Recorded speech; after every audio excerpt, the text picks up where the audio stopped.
You know what, I was thinking of finding a nice outdoor location for this video, but here it is. And actually a lot of what we're gonna talk about happens behind the screens. How can you be Muslim, as in following the religion, and hate black people, hate women, disabled Muslims, saying that they create fitna, that they're not welcome in the mosque? This is a question that has puzzled me for the past 10 years. But now I can say that I understand where it comes from. Hello and welcome. My name is William. I am a researcher in sociology at the University of Warwick in the UK, and this is a series around my latest book, Muslims in the Neoliberal Empire, which is about why does the society colonize us and what can we do about it? If we go back in time to the first Trump era, this is when a lot of Muslims, especially some YouTube preachers, started to be very, very vocal around issues around women, black people and others. They don't follow a particular school of thought, and many of them are not even that religious. So they came in the shape of either debaters, relationship coaches, financial success gurus, entrepreneurs, and many ordinary people following them. And they would attract hundreds of thousands of followers. So you can see that their topics of interest revolves around three main themes: women, wealth and material possessions, and excluding and fighting against other Muslims. Many of them call themselves the alt bros.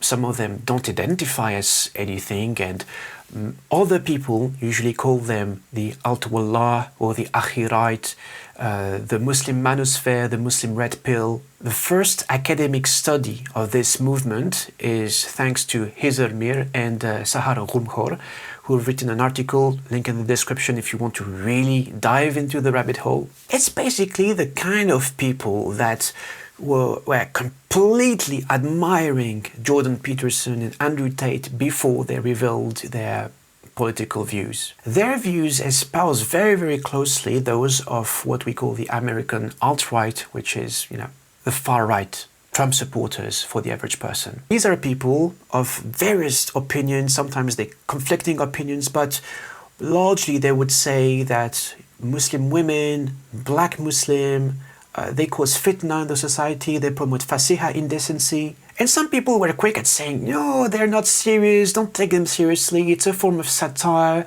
They want us to reflect on what not to become. But hey, these kind of discourses have real consequences. When you see people refusing to marry another Muslim because they're black, just because of that, or because the brother doesn't drive a Mercedes, you see marriages breaking down, you see disabled Muslims excluded from the mosque because people think they create some mess. Either they have underestimated how many people are going to take them seriously, or they're completely serious, and in both cases that's a problem. It's like they don't believe in the theory of evolution, they oppose teaching the theory of evolution at school, but they believe in social Darwinism. So for people like me who came to Islam with this, amazed by this idea of equity and justice for everyone, and that no person is better than another except in good deeds, that came as a shock, because they use the very same arguments as the Islamophobes. So I've made a list classed by themes of all of these. A lot of people among these alt bros are obsessed with the idea of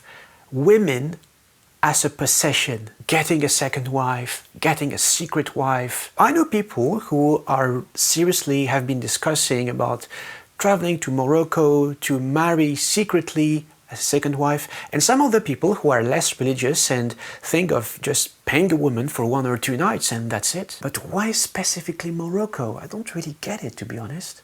It's just sad that instead of people focusing on becoming better believers, better husbands, better fathers, they think of following their worldly desires. I got shocked when I discovered the reason why people go to the gym. I generally thought that men go to the gym to get stronger. But no, someone told me you go to the gym to get volume. And while you get volume, to appear more attractive. Attractive to whom? Attractive to women. I was like, what?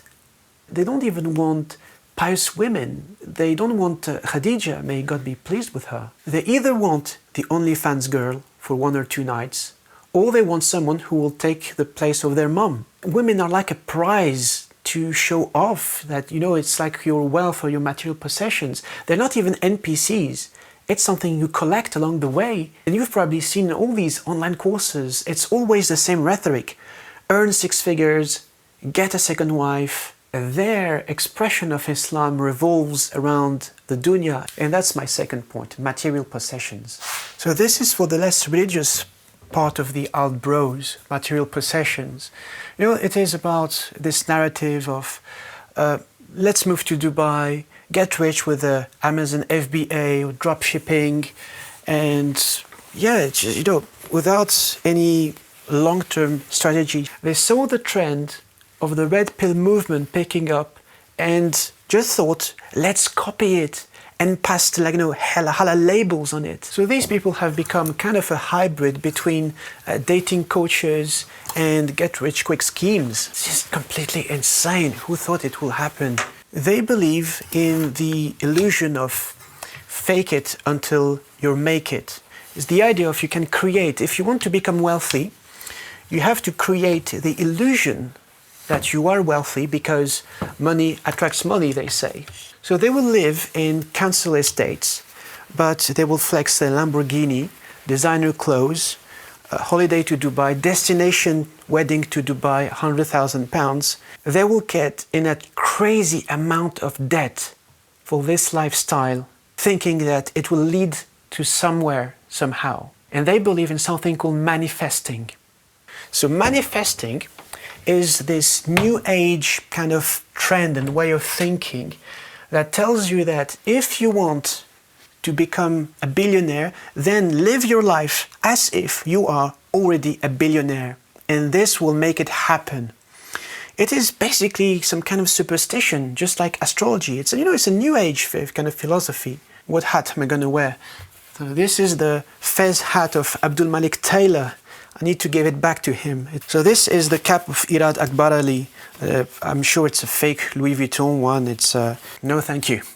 Many among these influencers will sell people online courses with content that can be freely accessible on the internet and saying, oh no, we're not taking advantage of vulnerable people and use religion as a pretext to make money. But there's one organization that did it, the Muslim Entrepreneur Network.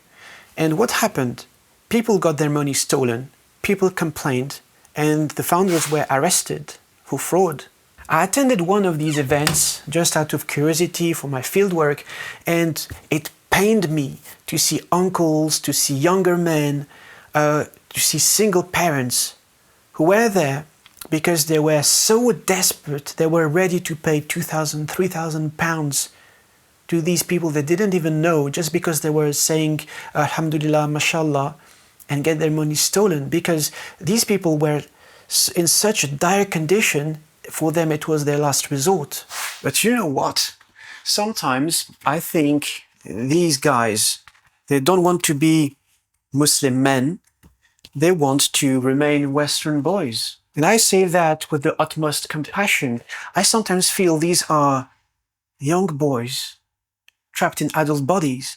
Because you would notice they criticize a lot of men for being weak, while themselves they're far from being independent adults. It's like they don't have much practical skills, If their parents passed away, I wonder how they would fare in life. I know people in my extended family circles, they don't know how to cook.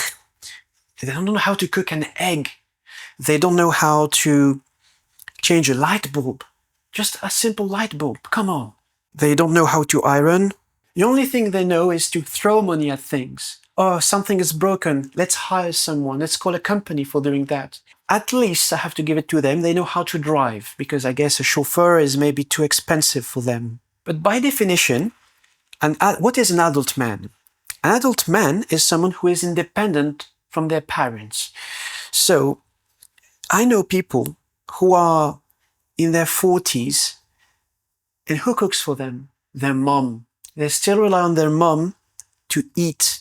And then they get married, they get divorced a few years later, because they don't have the tools or the skills to sustain a healthy marriage. And you know what? This is not the lifestyle of responsible adults. It's people who think they can live their dreams without consequences immediately just because they have access to financial products like mortgages and lease and PCP. They think they're winning in life, but it takes a very, very small event for things to take a turn for the worse, and from winners to become actual losers, like losing everything. Because of this mindset that, oh, we're strong, nothing can touch us. And my other contention is that these guys are preying on weaker than them. It's never stronger than them, always weaker than them. And the thing is, they are looking at sparking arguments wherever they can. It's like the world is this giant MMA ring where everyone is a potential enemy to be defeated. You know, when is the last time I saw that? It was at school, in the playground. There's no nuance. Their vision of the world is very binary. It is us versus them, everyone else. Do they believe that Muslims who do not follow their orthodoxy can be redeemed? Can they repent? Of course not. They need to be destroyed. They say they do dawah, but these are debaters, people who just argue for the sake of arguing. And who are they fighting against? The establishment, Islamophobes, the Islamophobia industry.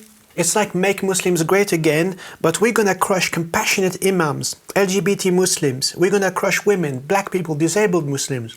We're not gonna fight the Zionists, we're not gonna find imperialists, we're not gonna find neoliberals, we're not gonna find the government, Islamophobes. But you know where it comes from? It comes from a colonized mindset. If you don't know your religious tradition, the only thing you can think of is the tools of the oppressor. They do divide and conquer, so we're going to do divide and conquer amongst ourselves, against other Muslims. Oh, this one is not of us, this one is not Muslim, this one is a fake Muslim. They're basically using the tools of the West, the tools of the far right, the tools of Islamophobes against themselves. They say we Muslims are under attack, so we're going to create our own version of supremacy. And that's a very Western idea. They want to become Hercules instead of Abrahamic prophets. And Paulo Freire already analyzed it. Let me read it. Their ideal is to be men, but for them to be men is to be oppressors.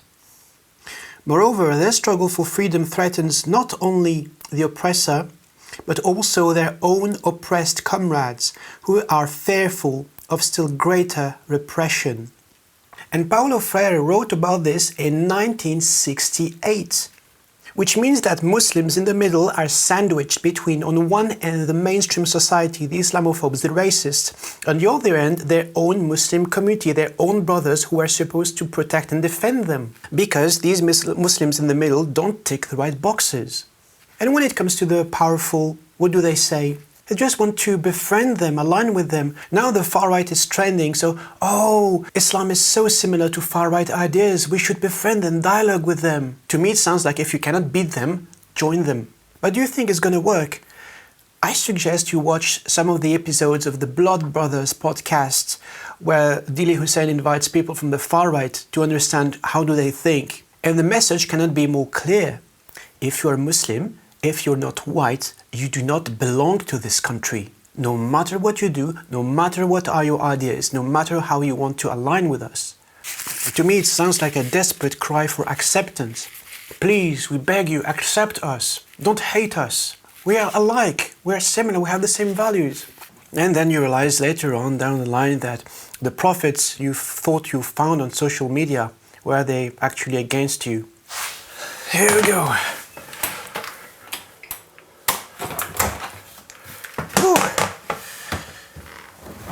Yeah, there's a lot of responsibility to take care of a home. You know, I don't think there's any shame in taking care of where you live. It's just a normal part of life that somehow modernity has made shameful because it doesn't tick the right boxes of this aspirational lifestyle where, you know, you have the freedom to do whatever you want. You don't have to worry about household chores, nothing, you know, the money comes by itself. You know, this is why you have this narrative of passive income, which income really is passive when you think about it. The illusion that we can earn loads and we can become millionaires without having to put any work to things. Many people say that these problems come from their flawed vision of the word. But that's understandable if all you do is follow trends, jump on buzzwords. They use words without even knowing their meaning. They say that Islam cannot be feminist because feminism is a Western concept. And I always say, hang on a second.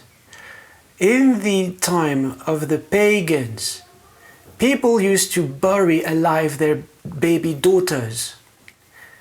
Islam came to destroy these kind of practices, to abolish them. How is it not giving women rights to abolish such practice? And this argument that Islam didn't give women any rights is the same that the Islamophobes use against Muslims and Islam. And they say similarly that, oh no, we are against critical race theory because it comes from the West. But hang on a second. How did community organizer found the terms, the lexicon, the vocabulary to talk on issues such as Palestine, such as Islamophobia in Europe and America, in situations like Kashmir? What is the framework that analyzes the power dynamics, the cultural dynamics, the way of thinking of people in these situations? That's CRT. And when in his last sermon, the Prophet, peace be upon him, says that an Arab is not superior to a non-Arab, that's CRT as well. It's like saying we're gonna get rid of all the medication in the pharmacy because we should only use hijama for healing.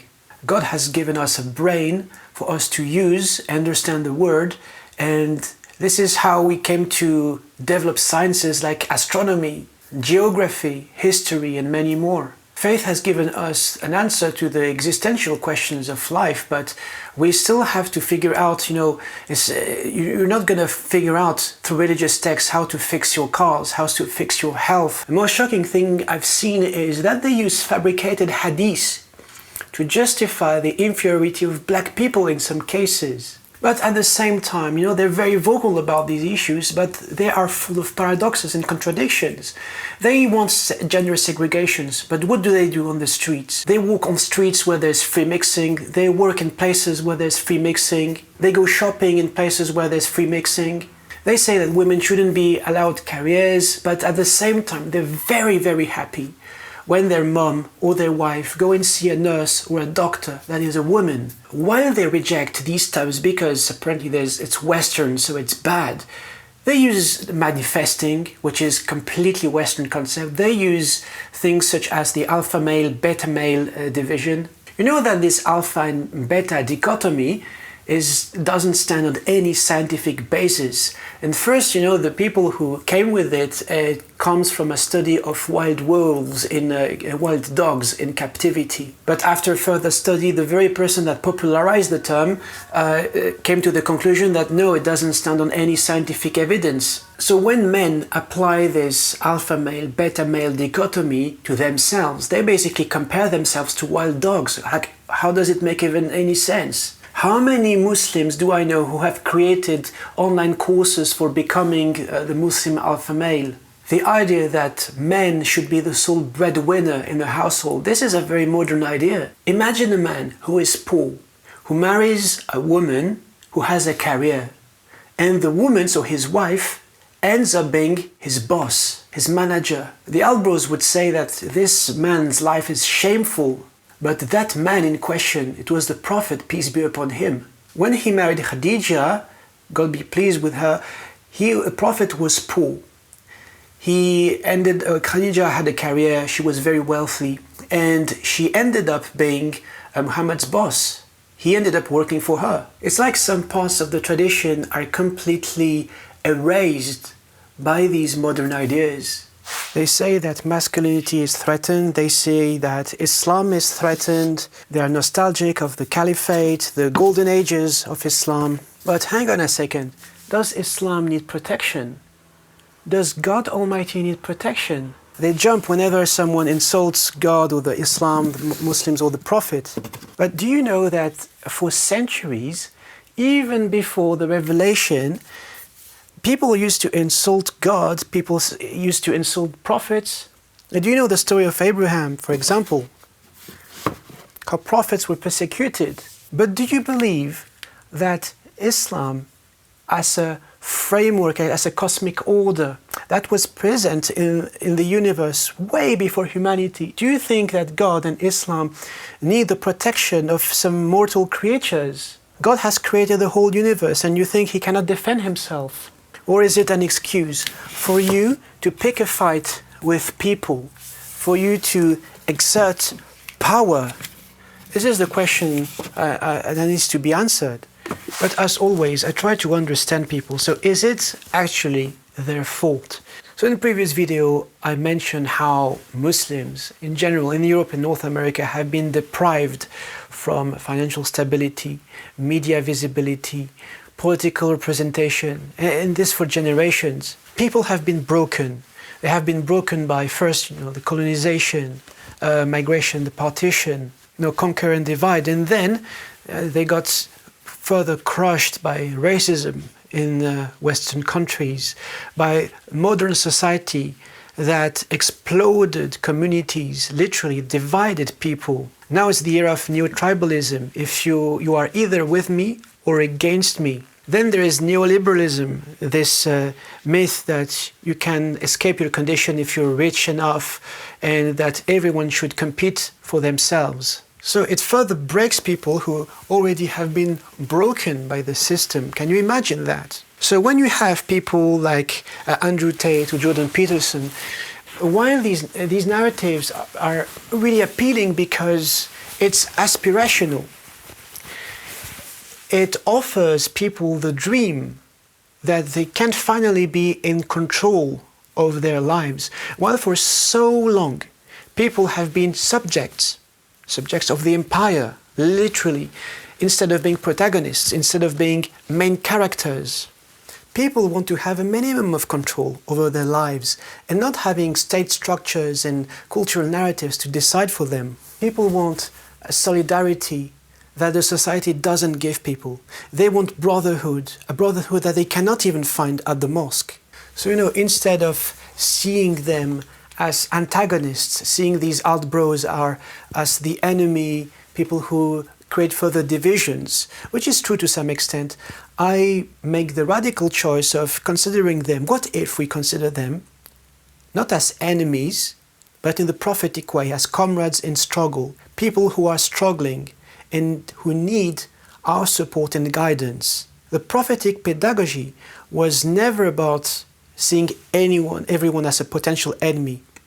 But the greatest strength of the prophets was to turn enemies into friends. And the saddest thing of all is that these Altbro influencers were, with their millions of followers combined, they had potentially the power of changing things for the better. I like to see them as community champions turned Sahar. They remind me of these kids that live in constant fear of what will happen tomorrow, who live in constant anxiety, who are scared of all these big changes around them. And what do kids do when they are overwhelmed with all these changes and this uncertainty, this lack of stability? They look for soothing mechanisms, and for that, be it like with sugar, watching TV, cartoons and stuff. And when people grow up, it translates into things like retail therapy. So I see all these masculinity coaches as people who offer this similar kind of retail therapy to grown men. But it doesn't explain everything. Why do people resort to violence and exclusion in the first place? I want to refer to a study by Mohammed Qasim, a British Pakistani researcher who went back to the gangs of Bradford with whom he grew up with. And he asks the question, how can people who identify as Muslim, who go to the mosque, can resort to dealing drugs and to crime, to violence? And his observations are very simple. First, you have the society structures that don't give people any opportunities. Structures that oppress Muslim and specifically Muslim men. We live in a society that produces harm, that harms people, and where violence is rewarded. But at the same time, he observes that there is a lack of support structures within the community. And of course, when both parents have to work 9 to 5 to survive, when there is no support available at the mosque, where will young boys find the tools and the skills to navigate life? Because we are not taught anything at school, we are not taught anything in the workplace or at uni, not at the madrasa, not at the mosque. And when both parents are busy, like, who's gonna give kids the tools to how to navigate and be independent in the society? And because they don't have any support anywhere, this is why people are going to resort to crime. There's an African proverb that says that the child who was not embraced by the village will later come back to burn the village just to feel its warmth. And I think this proverb is very telling of the situation of young Muslim men in the UK specifically. What are young boys do if they feel abandoned by the mainstream society and their own community at the same time? And when men struggle, when men are crushed by this society and don't find any support anywhere, what does society tell them? So bell hooks, coming from a Black American perspective, says that the reality is that men are hurting and that the whole culture responds to them by saying, please do not tell us what you feel. So bell hooks argues that because men are not allowed to say how do they feel, how do they struggle, they cannot find any support, and they are told to ignore their struggle and their pain, this is something that they're going to replicate on other people. So of course it's going to be impossible for people to consider the plight of those who are poorer than them, those who are struggling as well, those who are more vulnerable than them. And instead of becoming protectors, offering their support to these people, they're going to reject them, because how would you like to support someone if yourself you don't have any support? You cannot even support yourself. So, okay, the society breaks men, the society breaks us. So what do we do? Where do we start? The good news is that there are more and more organizations and initiatives that have been built to tackle these issues. I'm thinking of the OGs like the Futtuwwa Retreats by Sheikh Ibrahim Osiefa, that's in Liverpool. In the Midlands, you have Mansheds, founded in 2018 by Razwan Faraz, which actually is brilliant because it allows men of all faith and known to sit together, do activities, and share practical things. Because very often we have problems and we need a simple solution. But what if no one can give us a solution around us? Where do we find it? In this society, we have social media, but how much real communication goes through social media? People we need face-to-face, and this society is going away from face-to-face contacts. And inspired by these initiatives, I have started myself an outdoor activity group for brothers with Rumi's Cave in London, which is completely free, and it's just, for now it's a monthly time to meet up and do stuff outdoors, whether it is just a simple walk, and very soon we'll be doing some other activities, whether it is biking, go-karting, hiking, trekking, camping, bushcrafting. It's all about what can we practically do to recreate the social, spiritual fabric that the society has completely torn apart. Because the initial idea of the Ummah was to create this kind of fabric, social fabric of shared spirituality, shared values, and shared solidarity, where, it is, I have your back and you have mine. But in this modern society of individualism, this is not existing anymore. Even if, when you look at mosques in Europe and America, they have become utilitarian spaces. It's not community spaces anymore. People just go there, they pray, and they leave. It might seem very simple and very naive, but men need brotherhood. And because communities and families have been atomized, we don't have this anymore. So we need to find ways to recreate that somehow. So what do we do at individual level to find or create this brotherhood that is no more? Story to be continued. I leave it there. Thank you very much for watching. I hope it was useful. And as always, take care of yourselves and each other.